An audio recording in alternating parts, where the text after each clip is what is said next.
तो आज मैं मुन्ना ठाकुर आज बात करेंगे पारिस्थितिकी यानी इंग्लिश में बोले तो इकोलॉजी। इस वीडियो को देखने के बाद आप जो भी कंपटीशन का एग्ज़ाम दीजिएगा, चाहे एसएससी, रेलवे, मतलब जितना भी कॉम्पिटेटिव एग्ज़ाम होता है, पीसीएस एग्ज़ाम होता है, तो अगर इस चैप्टर से पूछता है और अभी मैं हम बात भी करेंगे कि मतलब कौन कौन क्वेश्चन पूछता है, तो आपसे एक ही निवेदन रहेगा कि वीडियो को जो है प्रयास कीजिएगा शुरू से लेकर अंत तक देखने के लिए। इसलिए क्योंकि हो सकता है जो क्वेश्चन हम बताएं और आप उस वीडियो में मतलब नहीं देख पाए, तो प्रयास कीजिएगा कि शुरू से लेकर अंत तक देखने के लिए, ठीक है। तो आज की वीडियो में यही रहेगा कि जो इकोलॉजी है यानी जो पारिस्थितिक है उसको पूरा कंप्लीट, मतलब सिर्फ 10 या 15 मिनट टाइम आपको देना है, उसके बाद ये चैप्टर पूरा कंप्लीट। इसके बाद एग्जाम में कहीं से भी पूछे छूटेगा नहीं। तो चलिए स्टार्ट करते हैं ज़्यादा समय को ना वेस्ट करते हुए, ठीक है। पारिस्थितिकी यानी इकोलॉजी होता क्या है, इसके बारे में जानेंगे। तो जीवों तथा उसके बाहरी परिवेश का अध्ययन इकोलॉजी कहलाता है। मतलब हम लोग हैं, मतलब जो जीव है उसके जो बाहरी वातावरण है वही सब जो है आपका पारिस्थितिकी कहलाता है। दिमाग में इतना बैठा के रखिएगा, ठीक है। अगर एग्जाम में पूछ दिया कि बताइए कि आपका इकोलॉजी क्या है, तो इकोलॉजी है जीवों तथा उसके जो बाहरी परिवेश है उसका अध्ययन करना, उसका स्टडी करना आपको इकोलॉजी कहलाता है। कोई दिक्कत? अगर एग्जाम में पूछ दिया कि बताइए कि इकोलॉजी क्या होता है, इकोलॉजी क्या होता है, तो बताएंगे कि जीवों तथा उसके जो बाहरी वातावरण को हम लोग स्टडी करते हैं वही इकोलॉजी कहलाता है, ठीक है। नेक्स्ट पॉइंट क्या है? नेक्स्ट पॉइंट है कि पारिस्थितिकी में जो है जैविक अजैविक दोनों घटक होते हैं। जैविक कहने का मतलब जिसको में जान है, जो जिंदा है। अजैविक जिसको में जान नहीं है यानी नॉन लिविंग थिंग्स। जैविक मतलब लिविंग थिंग्स और उसको मतलब नॉन लिविंग थिंग्स। अजैविक मतलब नॉन लिविंग थिंग्स।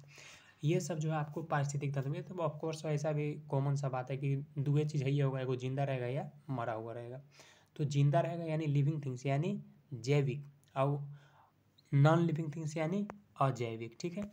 ये दोनों जो है मौजूद रहते हैं, ठीक है। अगला है कि इकोलॉजी के जनक टेकेल को कहते हैं। मान लीजिए अगर एग्जाम में पूछ दिया कि बताइए कि इकोलॉजी का जनक किसको कहते हैं, तो टेकेल को। ऐसे एग्जाम में पूछा नहीं है, लेकिन अगर पूछ दिया तो बताएंगे टेकेल। टेकेल के जो है आपको टेकल को जो है इकोलॉजी के जनक के नाम से जो है जाना जाता है। लेकिन अगर बात किया जाए तो इकोलॉजी जो शब्द था, इस मतलब शब्द किसने दिया था, तो बताएंगे रीटर था, उन्होंने जो था इकोलॉजी शब्द को जो है दिया हुआ था। अगर एग्जाम में पूछे कि इकोलॉजी शब्द दिया था कौन, तो रीटर। अब पूछा कि इकोलॉजी का जनक किसको कहते हैं, तो बताएंगे टेकल। जनक पूछे तो टेकल, शब्द पूछे तो रीटर। क्लियर? अगला है कि इकोलॉजी शब्द रीटर दिया था और जनक टेकल। क्लियर? अगला बात करते हैं। अगला क्या है, तो अगला है आपका जैविक घटक। यानी जैविक घटक क्या है, तो जैविक घटक पूछ रहा था, अभी बात कर लेते हैं। जैविक घटक कहने का मतलब इसमें उत्पाद, उपभोक्ता तथा अपघटक आते हैं, अर्थात इनमें सजीवों को रखते हैं। इसमें उत्पाद, उपभोक्ता और जो अपघटक हैं ये सब आते हैं, ये जैविक घटक हो गया। जैविक घटक कहने का मतलब जिसको में जान है, तो जान उत्पाद यानी प्लांट्स में सब में जान है। उपभोक्ता यानी जो हम लोग इस सब में आ जाएंगे। अपघटक ये सब जो चिल्का हुआ ये सब आ जाएगा, ठीक है। ये वाला हम वीडियो लाएंगे इसके बारे में, जो आपका फूड चेन था वो वाला हम आपको नहीं बताए हैं, लेकिन उसको भी 1-2 दिन में प्रयास करेंगे। मतलब जो छोटा छोटा टॉपिक है ना, उसको एक वीडियो में जो है उसको ख़त्म कर देंगे, ठीक है। जैसे आज का जो इकोलॉजी से जो है आपका, इसको एक ही वीडियो में ख़त्म कर देंगे। तो ये वाला आपको वीडियो आ जाएगा, उसमें अच्छा से और भी जान लीजिएगा। तो जानिए उत्पाद, उपभोक्ता और अपघटक, ये जो है आपका इनमें जो है जैविक घटक में आता है। ये सब किस में आता है? जैविक घटक में। इनमें जो है ये जो है सब सजीव को आते हैं, ये सब जितना भी है सब सजीव लोग आता है। सजीव लोग किस में आएगा? जैविक घटक में। ऐसे दिमाग लगाए ना कि सजीव कह रहा है यानी जैविक, निर्जीव कह रहा है यानी अजीव कह रहा है अजैविक, ठीक है। चलिए अगला है कि अजैविक घटक। इसमें तापमान, वायु, आर्द्रता नहीं, नदी, पर्वत अर्थात निर्जीव। मतलब जैविक मतलब इतना माइंड में सेट रखिए, जिसको में जान है वो आएगा। अजैविक जिसको में जान नहीं है वो नहीं आएगा। एक बार फिर सुनिए, जिसको में जान है वो जैविक में आएगा, जिसको में जान नहीं है वो अजैविक में आएगा। बात करता हूँ, ठीक है।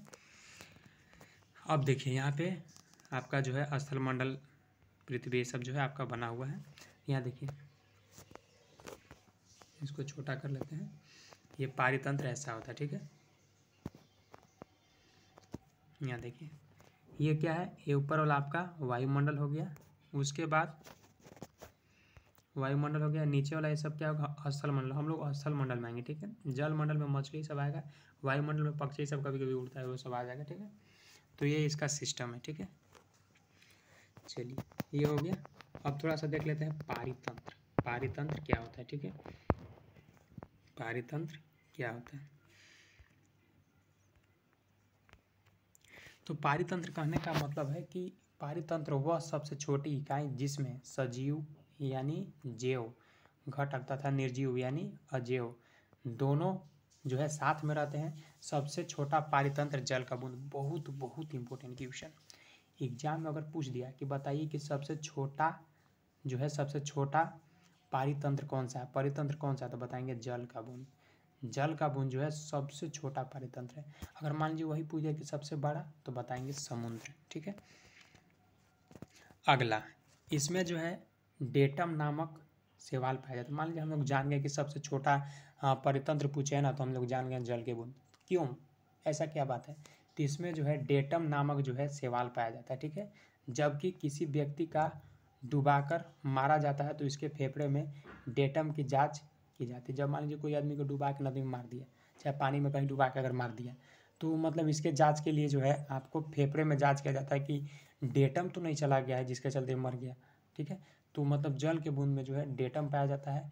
अगर बात किया जाए सबसे छोटा पारितंत्र, तो जल का बूंद, ठीक है। अगला अगर बात करते हैं कि पृथ्वी का सबसे बड़ा पारितंत्र, अभी बात किया था ना, तो समुद्र। पृथ्वी का सबसे बड़ा पारितंत्र समुद्र, सबसे बड़ा। और सबसे छोटा जल का बूंद। जल का बूंद में क्या पाया जाता है, डेटम। स्थल का सबसे बड़ा पारितंत्र था घास। स्थल के अगर पूछे तो सबसे बड़ा ये हो गया, ठीक है, घास। तथा टैगा वन है, कौन सा, टैगा वन, ठीक है, स्थल का। जीवों में आपसी संबंध। अब देखते हैं कि जीवों में आपसी संबंध क्या क्या है उसके बारे में, ठीक है।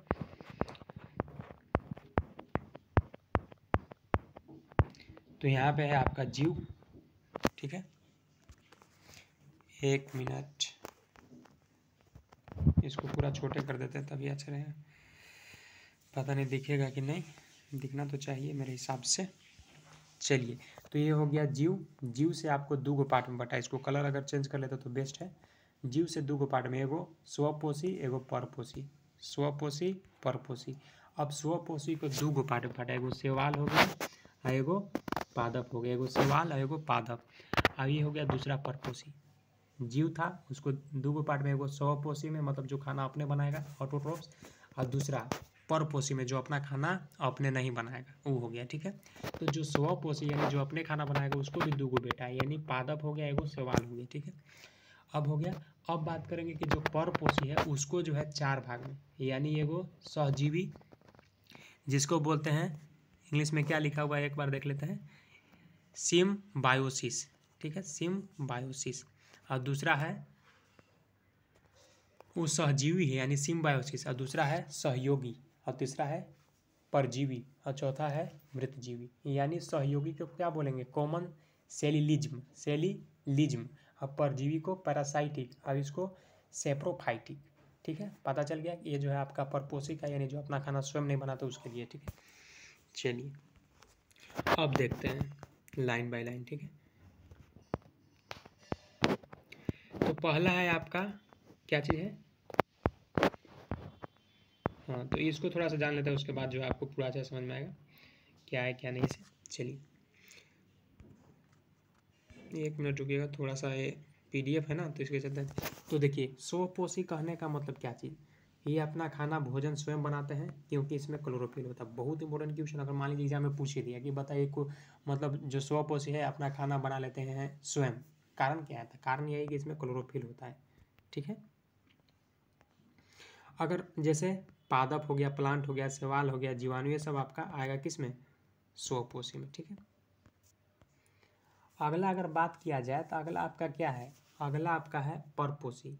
परपोषी कहने का मतलब क्या चीज़, परपोषी कहने का मतलब हेटरोट्रॉप्स, यानी जो अपना खाना स्वयं नहीं बना सकते। जो अपना खाना स्वयं नहीं बना सकते उसको हम लोग क्या कहेंगे, हेटरोट्रॉप्स। इसमें क्लोरोफिल नहीं होता, इसको दिमाग लगाएंगे, जो स्वपोषी उसको में क्लोरोफिल होगा, जो स्वपोषी नहीं होगा उसमें क्लोरोफिल नहीं होगा, खत्म। जैसे हम लोग इसमें आ जाएंगे, ठीक है, क्योंकि हम लोग के पास क्लोरोफिल नहीं होता है। अब देखिए जो चार भाग था आपका परपोषी का वो ये वाला है। ठीक है, 1 मिनट, ये है, ठीक है, 4 भाग वाला। क्या है सहजीवी? सहजीवी कहने का मतलब क्या चीज़? सहजीवी कहने का मतलब क्या चीज़? सहजीवी यानी सिम्बायोसिस। इसका कहने का मतलब इसमें दोनों जीवों को जो है परस्पर लाभ होता है। मतलब हमको भी, हम कुछ आपको देंगे तो आपको भी कुछ देना होगा। जैसे टीचर और शिक्षक, क्या होता है टीचर और शिक्षक में? यही होता है कि जैसे टीचर को मान लीजिए स्टूडेंट पैसा देकर के पढ़ रहा था, टीचर को भी फायदा हो रहा है, और वह स्टूडेंट, शिक्षक जो है क्या कर रहा है, स्टूडेंट को शिक्षा दे रहा है, इस टाइप से, ठीक है। जैसे कौवक हो गया और शैवाल, यहाँ कौवा की जगह लाइकेन। लाइकेन और शैवाल एक दूसरे के क्या है, परस्पर संबंध है, यानी सहजीवी है, ठीक है। जैसे गाय और कौवा, गाय का होता है कि मान लीजिए उसके कान में कुछ हो जाता है, मतलब वो रहता है, तो उसको जो है कौवा मतलब निकाल करके खाता है कान से, तो कौवा को भी फायदा हो गया, गाय को भी फायदा हो गया, गाय आराम से अपना कान साफ करवा लिया और कौवा खा लिया, ठीक है। मधुमक्खी फूल, मधुमक्खी जो है फूल से रस चूस लेता है और उसको भी मतलब हो जाता है, और क्या है, जो मधुमक्खी है उसको भी फायदा हो जाता है, फूल को भी अति हो जाता है, ठीक है। बतख और मछली, मछली को जो है बतख खा लेता है, ठीक है। चलिए, तो सहजीवी में इतना दिमाग में सेटअप रखिए कि सहजीवी में हम आपको कुछ दे रहे हैं और आप भी हमको कुछ दे रहे हैं, हमको भी फायदा हो रहा है और आपको भी फायदा हो रहा है, तो आपका आएगा सहजीवी में, ठीक है। सहभोगी, इसमें देखिए, इसमें यही होता है कि इसमें जो है कोई एक के लाभ होगा, लेकिन इसमें किसी एक को लाभ हो लेकिन दूसरा का कोई फर्क नहीं पड़ेगा।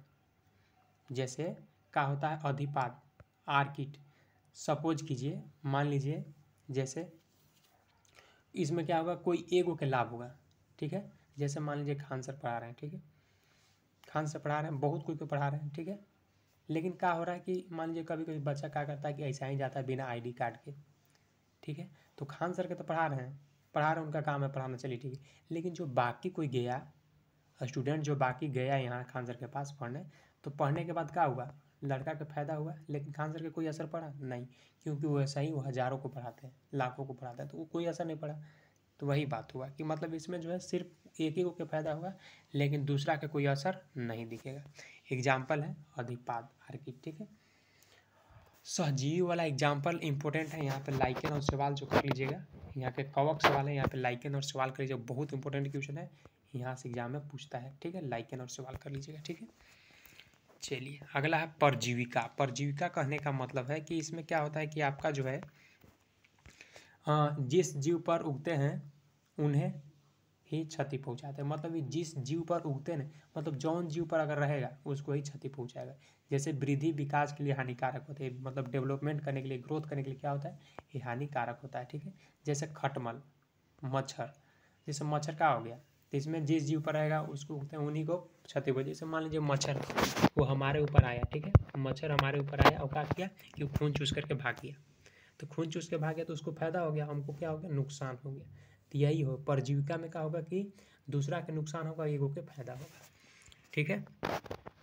मृतजीवी में क्या होगा, मृतजीवी में, तो मृतजीवी में कोई दिक्कत नहीं, इसमें क्या होगा कि जो शरीर मर गया है उसको खा करके खत्म करते हैं, अर्थात ये पर्यावरण को स्वच्छ रखने में महत्वपूर्ण भूमिका निभाते हैं। मृतजीवी में अगला आदमी मरिएगा तो उसको क्या दिक्कत, अगर मान लीजिए कोई खा ही रहा है, चिल कौवा खा ही रहा है, तो क्या दिक्कत है, कोई दिक्कत नहीं है, तो हो गया मृतजीवी, ठीक है।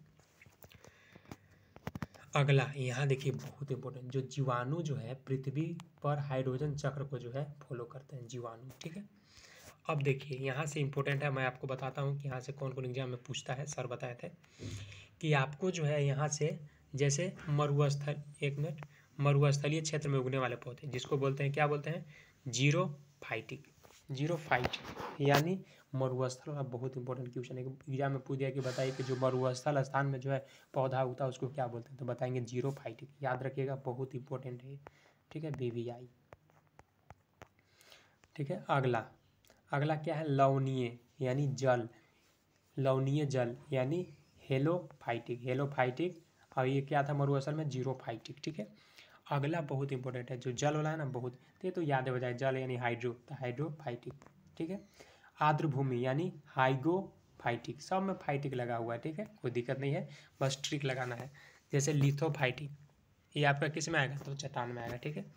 और वर्क और ट्रुंड्रा यानी ठंडा वाला में कौन आएगा, तो मेसोफाइटिक। मतलब इसमें जो है 2 इंपॉर्टेंट है, जल वाला एक और एक मरुस्थल वाला, इसको इंपॉर्टेंट मान कर चलिएगा, जल और मरुस्थल। जल का कौन था, जीरोफाइटिक, और हाइड्रोफाइटिक किसका था?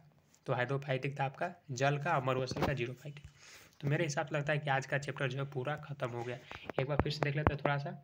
मृतजीवी क्या था? मृतजीवी यही था कि जिसमें मतलब सड़े गले या जो मरा है उसको खा करके जो है अगला आदमी नहीं, माने अगला जीव जो है अपना अति करता है। ये जो है स्वच्छ पर्यावरण को जो है स्वच्छ बनाता था। परजीवी में क्या था कि जैसे इसमें कि दूसरा के क्षति पहुँचाएगा, अपने फायदा भी होगा, दूसरा के क्षति पहुँचाएगा। और सहभोगी में क्या था कि इसमें था कि मतलब एक के लाभ होगा, दूसरा का कोई असर नहीं होगा।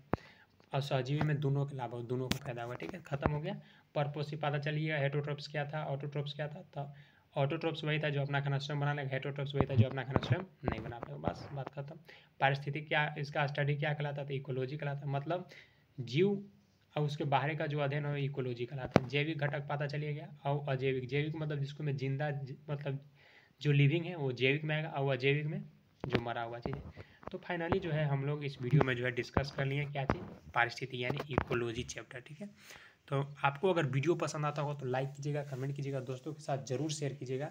जितना आपको पढ़ाया सफिशिएंट था, खान सर के नोट्स में आपको पढ़ाया हूँ, कोई दिक्कत हुआ होगा तो कमेंट में बताइएगा, नहीं समझ में आया होगा तब भी। मिलता है एक फ्रेश वीडियो में, जरूर बताइएगा आपको कैसा लगा। और चैनल पर नहीं होता जरूर सब्सक्राइब कीजिए। Thank you so much.